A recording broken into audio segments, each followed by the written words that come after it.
Jared Bryant walked out of the gleaming glass and steel facade of the city's most exclusive private medical centre, a suffocating despair clinging to him like a shroud.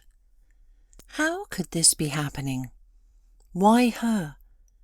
Just last week, he should have been marrying Alexa Fisher, the luminous, vivacious woman who was the very light of his life.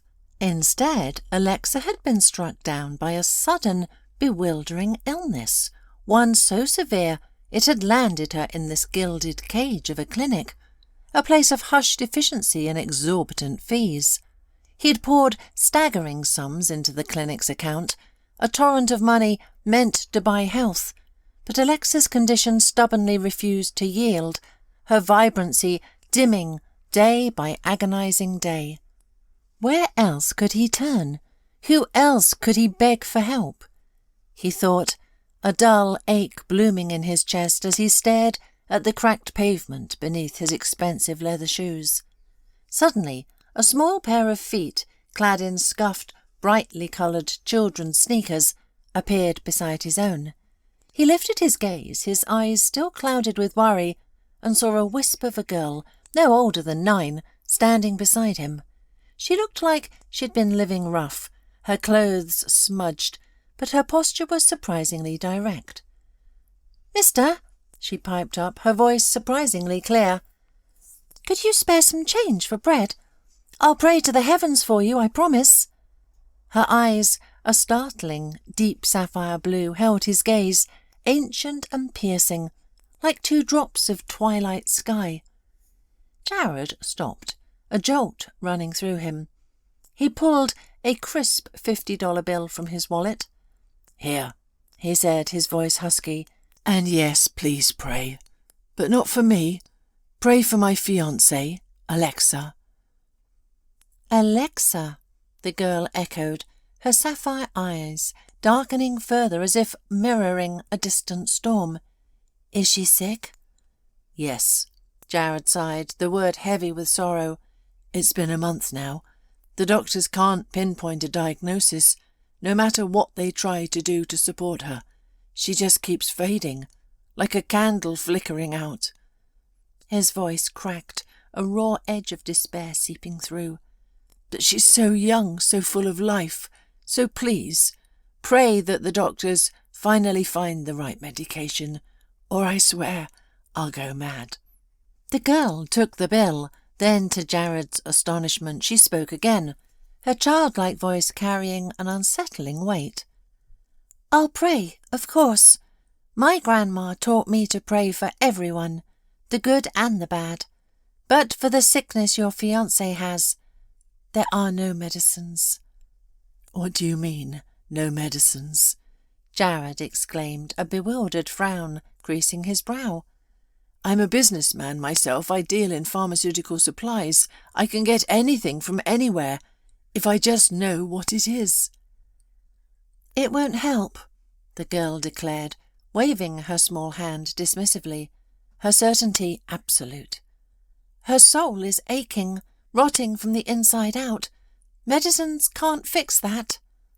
She sighed a deep, world-weary sound that seemed too old for her small frame, then turned and darted away, melting into the bustling city crowd like a phantom.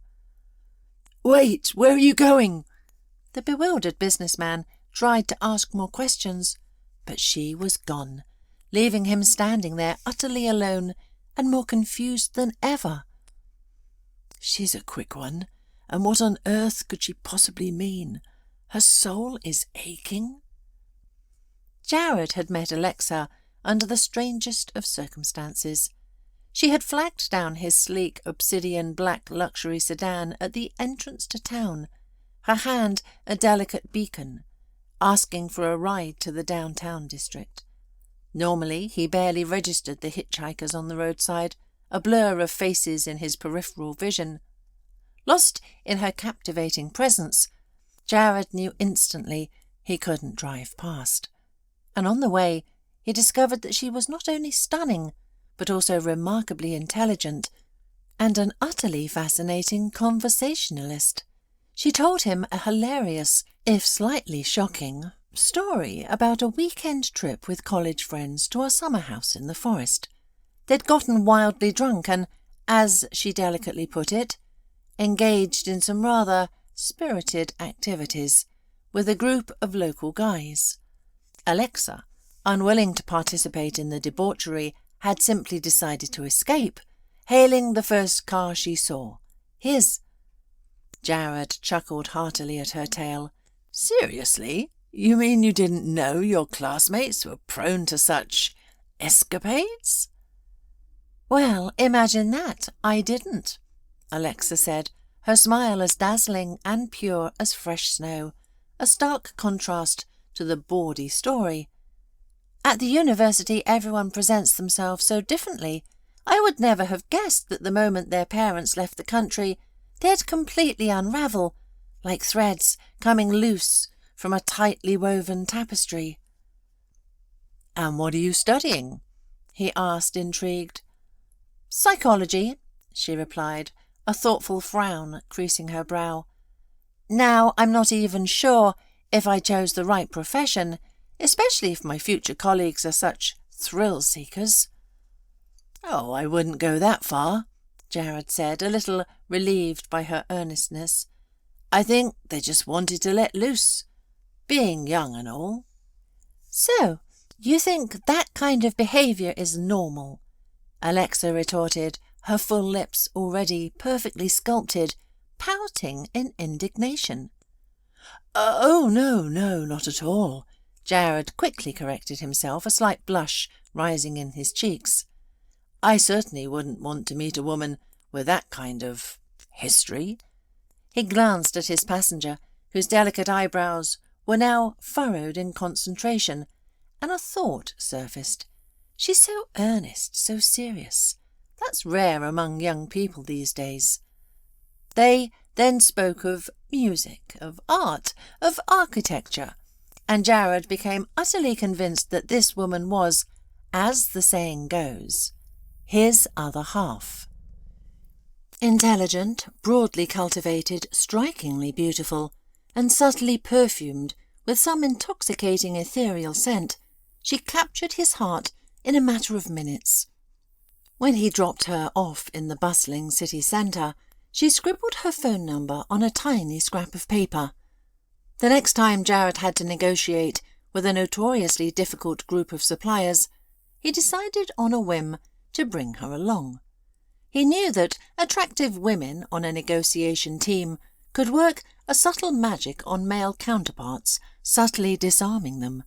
So he introduced Alexa as his new assistant, and throughout the meeting he watched with quiet satisfaction as the male members of the opposing team practically devoured her with their eyes. The contract was signed on remarkably favourable terms for Jared, and from that day forward he began to refer to Alexa as his personal good luck charm, his silent, beautiful talisman. And no major negotiation now proceeded without her insightful presence, her sharp mind proving as invaluable as her charm. Soon after, Jared presented her with a glittering diamond engagement ring, its facets catching the light like frozen tears, and officially announced her as his fiancée. His parents, pillars of the community, reacted with a cautious benevolence towards their son's choice. Yet, in their quiet, knowing ways, they often subtly hinted that Alexa Fisher wasn't entirely forthcoming with him. "Just think, Jared," his mother, a woman whose intuition was as sharp as her perfectly tailored suits, would gently prod. "She still hasn't introduced you to her parents, even though she speaks of them as honest and decent people. Why wouldn't she invite you home? Is she ashamed of something?" Jared himself felt a faint ripple of unease, a nagging question as to why Alexa so diligently avoided conversations about her family. Judging by her elegant demeanour and impeccable taste, her parents surely seemed well off, perhaps even affluent. What then was holding her back?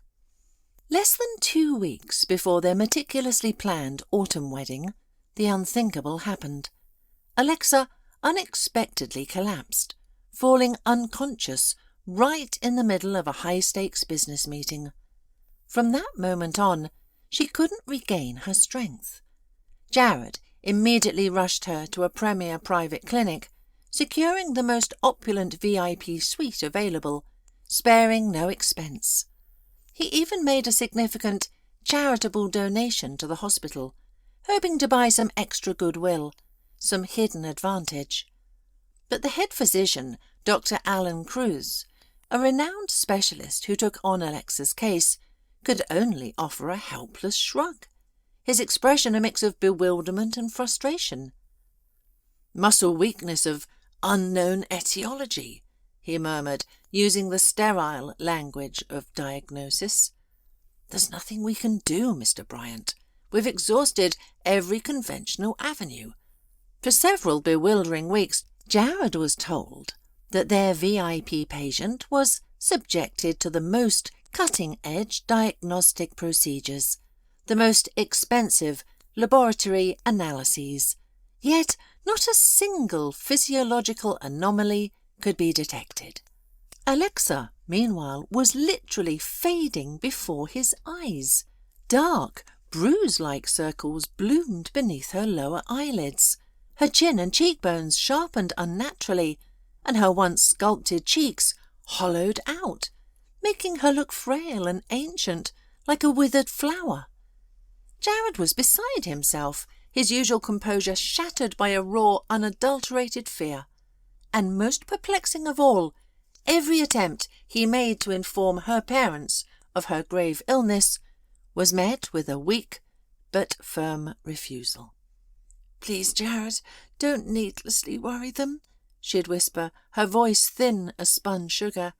"They're elderly and they worry so easily." Driven by a desperate need for answers, Jared decided to take matters into his own hands. He got hold of her parents' address and drove out there.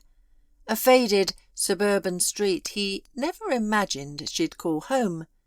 The door, painted a chipped robin's egg blue, was opened by an elderly woman with a shock of completely white hair, soft as dandelion fluff, who invited him inside with a hesitant, almost nervous gesture. He stepped into the cramped entryway and was struck by the humble, almost impoverished state of the home. The apartment was impeccably clean, meticulously tidy, but it was clear no renovations had been done since the building's original construction decades ago. The worn furniture looked as though it longed for the solace of a junkyard, and the faded striped curtains seemed to have drifted straight from the set of a vintage black-and-white film.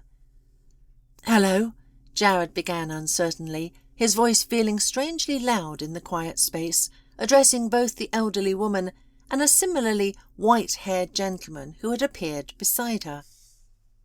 "Is Alexa your daughter?" "Alexa? What happened to her? We haven't seen her in ages," the old woman stammered, her voice trembling slightly. "She's in the hospital," Jared explained, the words feeling heavy on his tongue. "I'm her fiancé." She didn't tell you anything about us?" The elderly couple exchanged a bewildered glance, shaking their heads, which indeed resembled two fluffy white dandelions. Jared's mother, he realized with a pang, had been right all along. Alexa was hiding something, and now the painful truth clicked into place. She was simply ashamed of her family, ashamed of their modest home. But then a new jarring question surfaced. Where did she get all those designer clothes? The ridiculously expensive smartphone? All the other pricey trinkets? Jared, a man of direct action, decided to confront her parents, to get to the bottom of this unsettling mystery. "Please tell me honestly," he began, his gaze unwavering as he looked from one to the other. "Is Alexa your biological daughter?"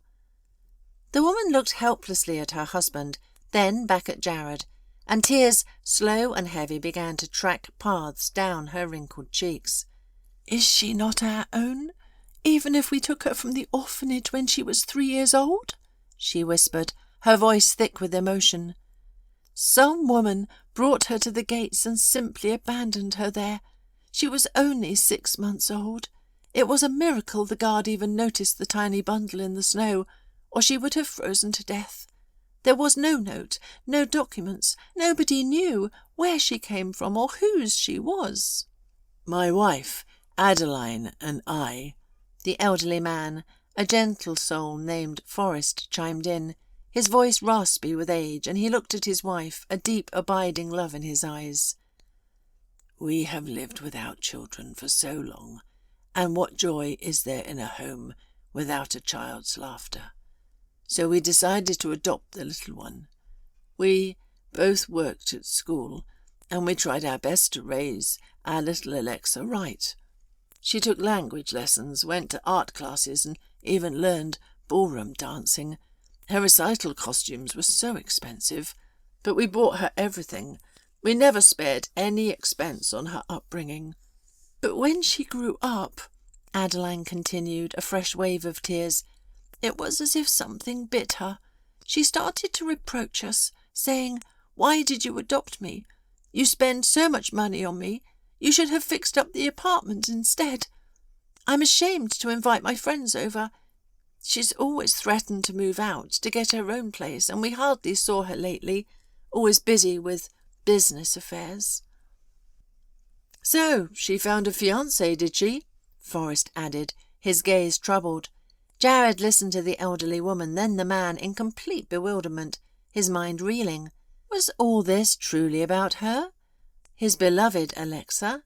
He was so utterly stunned, so deeply shaken, that he no longer knew how to feel about her, how to reconcile the woman he loved with this shattering new reality. Later Jared promised them, his voice heavy with a promise he wasn't sure he could keep, that he would absolutely bring them to their daughter's wedding once she recovered, though, in his heart, he now almost doubted the marriage would ever take place. And now the encounter with the homeless little girl shook him even more profoundly. How on earth did she know about Alexa? And why did she say with such chilling certainty that Alexa's soul, not her body, was sick? Plagued by these heavy, disorienting thoughts, Jared Bryant made a grim decision. He wouldn't marry Alexa Fisher until he uncovered the full, unvarnished truth. Ideas, wild and desperate, spiraled feverishly through his mind, a chaotic cascade of how to uncover the unspoken illness of Alexa's soul, the one hinted at by the enigmatic street girl in the hospital courtyard. Finally, a flash of memory. He recalled a brand new, nearly invisible spy camera, barely half an inch in size, tucked away in the safe of his home office. Years ago, when he was just starting his first venture, Jared had intended to install the tiny device in his fledgling office to discreetly monitor his employees' behaviour in his absence. The camera had stayed there for only a week. Jared had quickly realised that his suspicions of their idleness were unfounded. Everyone on his small team remained diligently at their desks during working hours, barely even stepping out for a smoke break. He had removed the camera then, convinced it was unnecessary, and simply stashed it away in his safe, a relic of a bygone paranoia. Now, it seemed, its true purpose had arrived. The following day, Jared walked into Alexa's luxurious hospital suite, carrying a bouquet of pristine white roses, their petals still dewy. Seeing him, Alexa offered a faint, almost ethereal smile, and weakly stirred her hand, as if attempting to beckon him closer. He moved to her bedside, the scent of antiseptic barely masking the subtle, sweet fragrance of the roses. He leaned down and kissed her forehead. It struck him as odd, a jarring note in the symphony of his distress, that she still smelled of her signature perfume, a delicate, intoxicating aroma that had always made his head spin. But he pushed the thought aside, forcing himself to focus. He busied himself arranging the roses in a sleek, modern glass vase he'd brought, discreetly fastening the tiny camera to one of the slender stems. With a casual flick of his wrist, he plucked an extra leaf, ensuring it wouldn't obstruct the miniature lens. Then he picked up a printed receipt from the bedside table, a hefty bill for the complex diagnostic procedures, and the specialised nutrient solutions being administered intravenously through her drip. With a tight nod, he exited the room. He was itching to connect to his laptop, where the camera's feed would transmit, but he forced himself to wait until evening, a tense patience he rarely possessed. That evening, alone in his study, what he witnessed nearly triggered a heart attack. After his departure, Alexa lay still for only a few more minutes. Then, with an almost imperceptible shift, she slowly, gracefully rose from the bed. With a practised ease that chilled him to the bone, she unhooked the intravenous drip from the catheter in her arm, the fluid-filled bag swaying gently like a macabre pendulum, and calmly walked into the private bathroom. Moments later, she emerged, no longer in the pale hospital gown, but in a flowing silk peignoir that shimmered in the room's soft light. She then strolled to the small kitchenette area, filled an electric kettle and watched it boil. She poured herself half a cup of steaming tea, accompanied by a small piece of dark chocolate, savouring it with an alarming normalcy. Afterward, she tidied up meticulously, wiping down the counter. Then she stood before the mirror, taking cotton pads soaked in a clear liquid and expertly wiping away the dark circles from beneath her eyes, revealing smooth, unblemished skin beneath. Jared, watching this unfolding charade, could barely breathe, his lungs seizing in his chest. After removing what was clearly stage makeup, his fiancée began to apply fresh cosmetics to her face, skillfully contouring her cheeks, adding a healthy flush, and carefully defining her eyes. She brushed out her long dark hair, teasing it into a voluminous, healthy style, and then walked to the large window, looking out at the city lights. And then the door to her suite quietly clicked open. The chief physician, Dr. Alan Kruth, stepped inside. He quietly closed the door, turning the lock with a soft click from the inside. He then walked directly to Alexa, wrapped his arms around her and kissed her deeply, passionately, a kiss that lingered and spoke of illicit intimacy. Then, hand in hand, they moved towards the comfortable, pristine hospital bed. But Jared couldn't watch any more. The image shattered his world.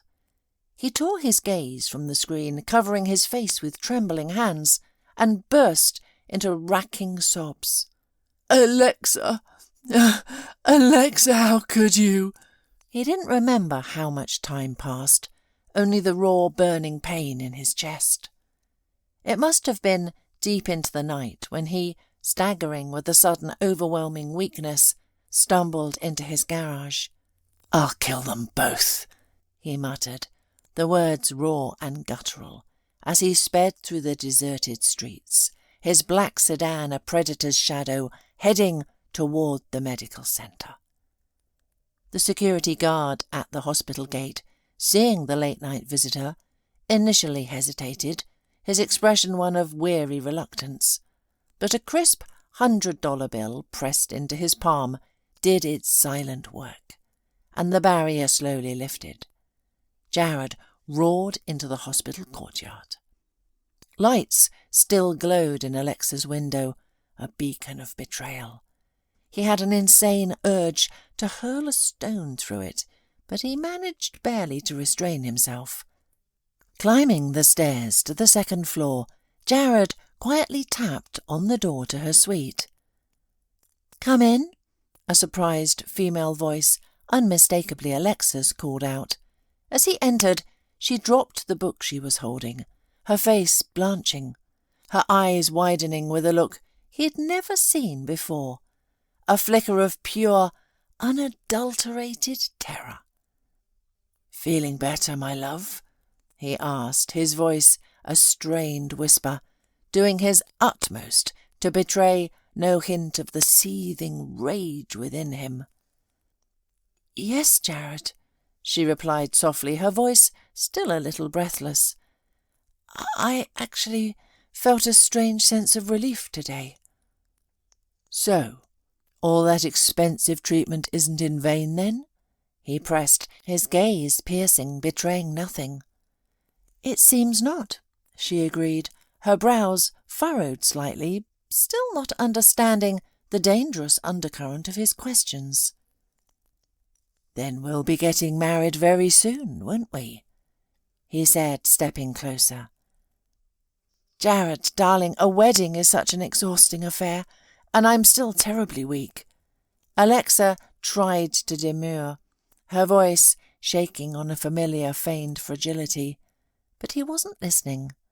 He pulled out his smartphone, swiped open the hidden video recording from the camera, and turned the screen towards her. "Weak, you say?" Alexa squinted, curious, leaning forward to peer at the video footage. But as soon as the first few frames flickered into view, the image of her rising from the bed, detaching the IV, walking to the bathroom, she gasped. Her eyes widened in horror. With a sudden, astonishing burst of strength, she sprang from the bed and bolted for the corridor. Jared lunged after her, but she seemed to vanish as if swallowed by the earth itself. He frantically questioned the startled night nurse, then the security guard downstairs, but no one had seen a patient in a silk peignoir sprint out of the clinic. The next morning he returned to the hospital, desperate to confront the chief physician, to demand an explanation. But Dr. Kruth was nowhere to be found. His secretary, a woman with a perpetually nervous demeanour, informed him that he had been urgently called away to the Department of Health. The distraught fiancé stumbled toward the hospital parking garage, his mind a turbulent storm of confusion and despair.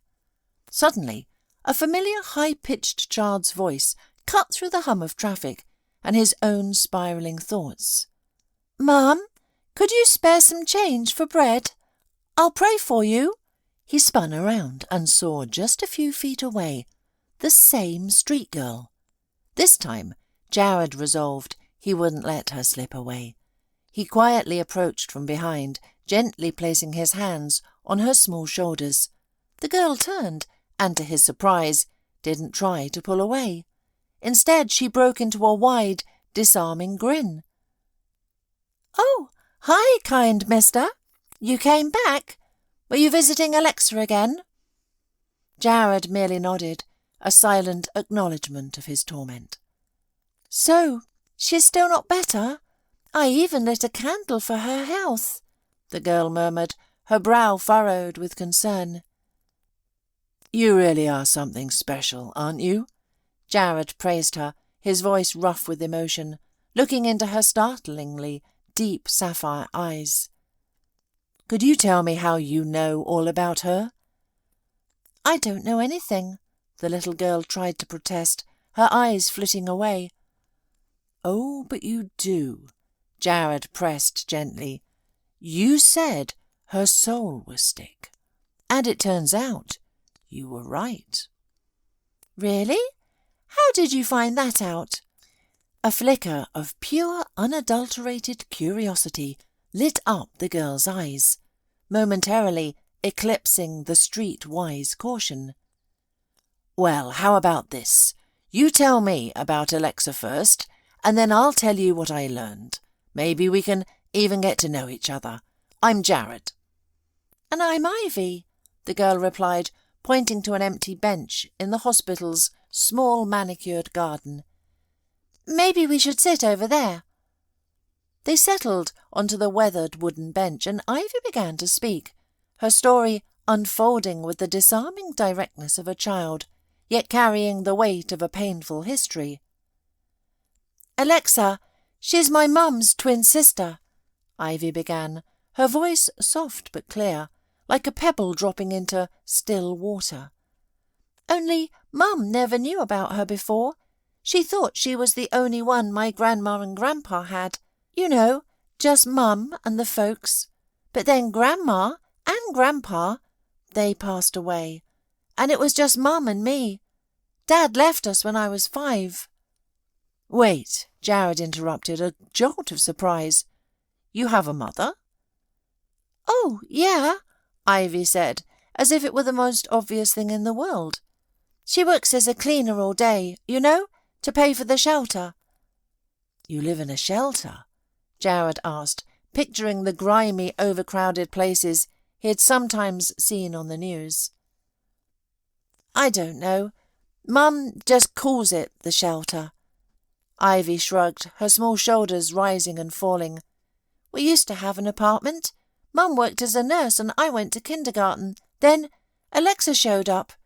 I was just about to start 1st grade then.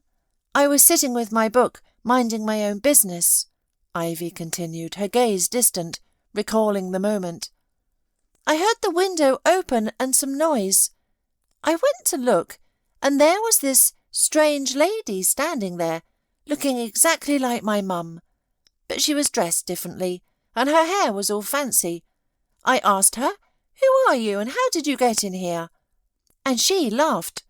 'Oh, I flew in from the sky like Mary Poppins.' But I ran to get Mum.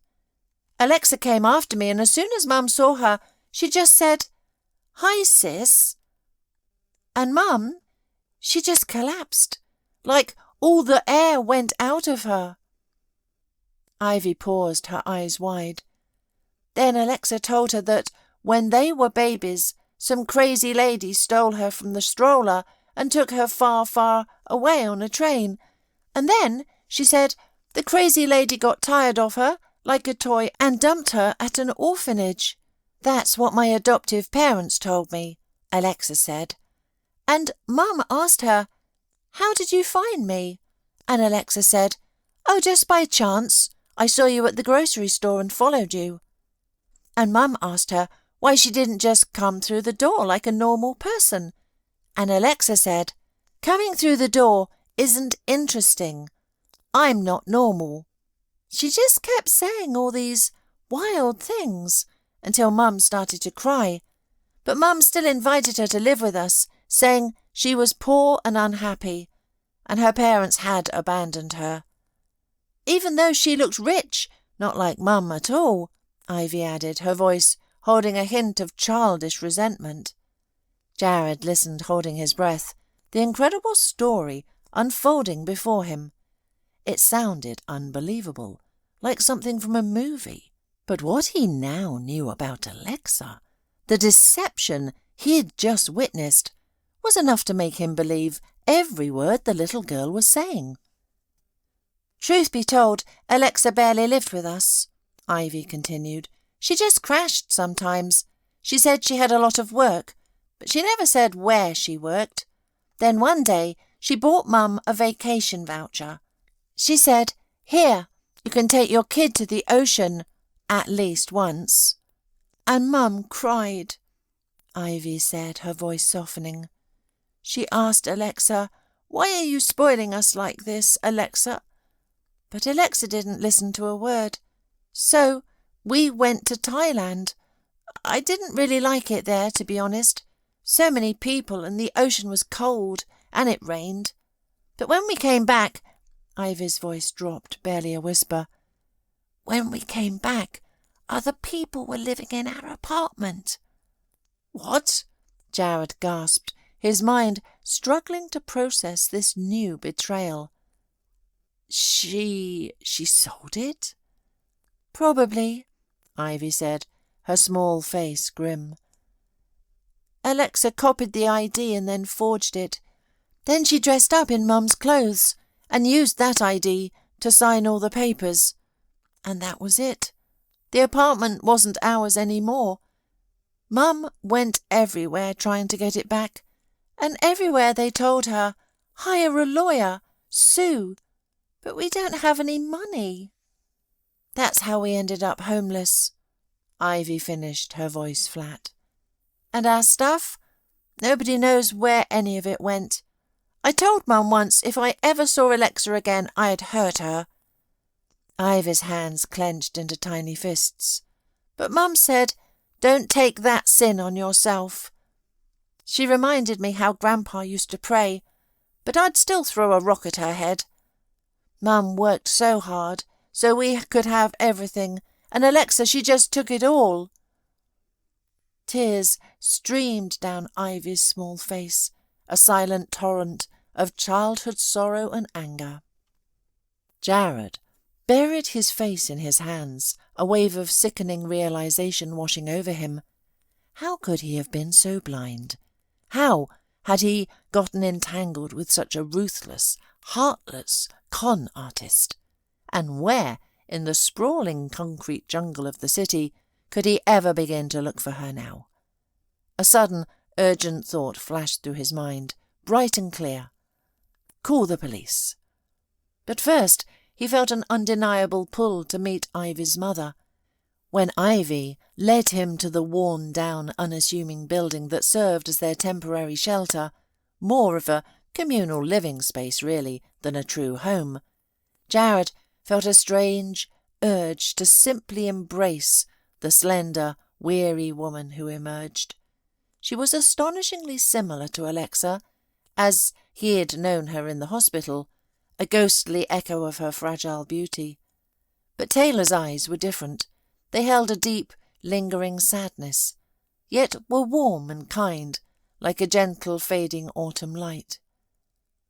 Weeks later, a headline blared from the local news. Alexa and her accomplice, Dr. Cruz, were apprehended attempting to cross the border into Mexico, their lavish plans for escape shattered. The lead detective, a grizzled but empathetic man named Detective Riley, later explained the full chilling extent of Alexa's deception. She had indeed enrolled in university, briefly studying psychology, but her interest in academics had quickly waned, replaced by a thirst for easy money. She'd fallen in with a dangerous crowd, dabbling in petty larceny, and then swiftly graduated to a higher echelon of fraud, expertly charming wealthy, vulnerable men and siphoning their fortunes through a myriad of elaborate schemes. Her talent for pretense was truly extraordinary, a dark gift she wielded with chilling precision. When she had conspired with Dr. Cruz, the chief physician, he'd provided her with specialized additives for her perfume, subtle compounds designed to subtly influence men's subconscious minds. He also supplied a powerful sedative that induced a state of extreme muscle relaxation, allowing her to fake her dramatic collapse. He meticulously forged the results of expensive diagnostic procedures that were never performed, and signed off on exorbitant bills for medications that Alexa was never administered. All the ill-gotten gains flowed into a separate, untraceable account shared by the two conspirators. That night, when Jared had stormed into Alexa's hospital suite, ready to expose her with the video evidence, the con artist had simply vanished into Dr. Cruz's office, the key to which she had cunningly kept hidden in her silk peignoir as a failsafe. After waiting out his furious departure, they'd quietly slipped out of the city together, their getaway plan meticulously orchestrated. "So that's the whole story, Taylor," Jared said, his voice heavy with the weight of revelation, concluding his account in the cosy corner of a charming local cafe where he'd invited Taylor and Ivy for a much-needed meal. "Now, we need to figure out how to help you reclaim your property." "Is that even possible?" Taylor asked, her eyes widening in disbelief, a faint flicker of hope in their depths. "Well, I have the resources to hire an excellent lawyer," Jared assured her, a determined glint in his eye. "I'll help you." Oh no, you don't have to. Taylor quickly waved her hands, a gesture of humble refusal. I can't accept such a favour. But Jared gently caught her hand, his touch warm and firm, and brought it to his lips, a gesture of old-world gallantry. Taylor, he said softly, his gaze earnest, your daughter, Ivy, saved me from financial ruin, and who knows what deeper catastrophe might have unfolded if that con artist had actually married me. I might not even be alive right now. So, you could say, I owe Ivy my life. Taylor blushed, a delicate flush spreading across her cheeks. Lately, she had entirely forgotten what it felt like to be seen, truly seen, as a woman. Her gruelling work, her hand-to-mouth existence, that had been the suffocating reality of her life. And here was this man, kissing her hand as if she were a lady of high society, a woman deserving of respect and tenderness. So please, he continued, his voice gentle yet insistent, allow me to take care of you. I truly believe everything will work out.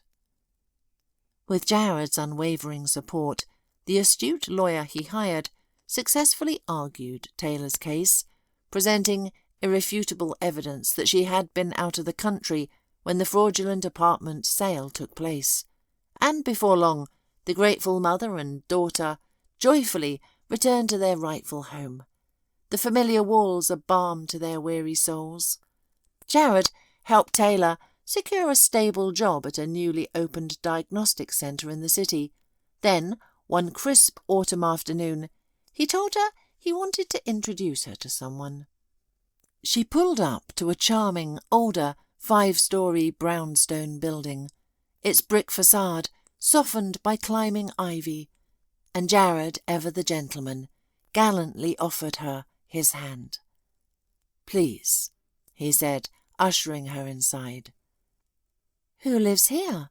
Taylor asked, her curiosity piqued. You'll see in a moment. Jared replied, a warm smile playing on his lips. He rang the doorbell and the door was opened by Adeline, Alexa's adoptive mother. Jared greeted her warmly, and then Adeline's gaze fell upon Taylor. Her eyes welled with tears. Alexa? My sweet Alexa, where have you been? I thought, Jared whispered to Taylor, his voice low and tender, as the emotional adoptive parents, overwhelmed, invited them in for tea, their excited chatter filling the small apartment, that we shouldn't abandon them in their loneliness. Us?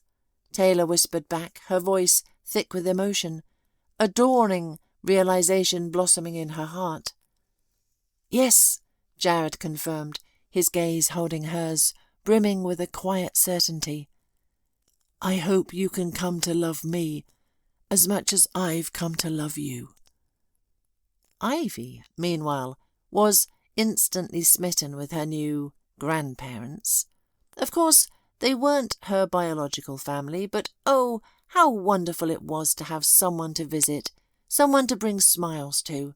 And the elderly couple, Adeline and Forrest, though they still grieved for their wayward Alexa, truly found comfort and a renewed purpose in the presence of Taylor and Ivy, embracing them as their own dear kin. And so, on the day of Jared and Taylor's wedding, Adeline and Forrest, looking every bit like proud parents, were seated in the place of honour, their faces beaming with joy. Ahead of this new family lay only a calm and happy future, built on honesty, forgiveness, and the enduring power of unexpected love.